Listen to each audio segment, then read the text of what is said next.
যুবকরা বুক চিতিয়ে যুদ্ধ করলো, কিন্তু এখন পর্যন্ত আমরা কাঙ্ক্ষিত সংস্কারটা এনে দিতে তাদেরকে পারলাম না। এটা আমাদের আফসোস। কেন পারলাম না আপনারা জানেন।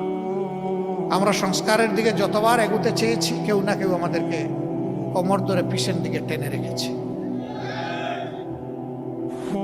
এটা চাই না, ওইটা চাই না, এটার দরকার নাই, শুধুমাত্র ইলেকশন দরকার।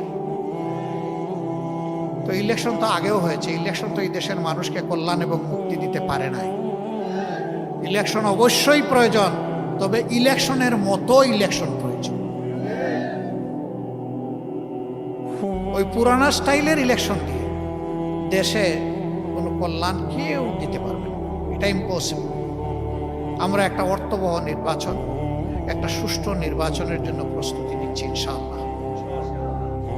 এই ক্ষেত্রে বন্ধু সকল সংগঠন, সকল প্রার্থীর যারা কর্মী, সহযোগী, নেতৃবৃন্দ, সবাইকে আমরা অনুরোধ জানাবো, রাজনীতিটা রাজনীতি দিয়ে যেন হয়, রাজনীতিটা যেন নীতি দিয়ে হয়। রাজনীতিতে নেমে আমরা যেন কাদা ছুড়াছুড়ি না করি, আমরা যেন পরিবেশকেও নষ্ট না করি, আমরা যেন কেউ গায়ের জোর খাটানোর চেষ্টা না করি, আমরা যেন কালো টাকা দিয়ে কেউ মানুষের বিবেক কেনার দুঃসাহস না দেখাই।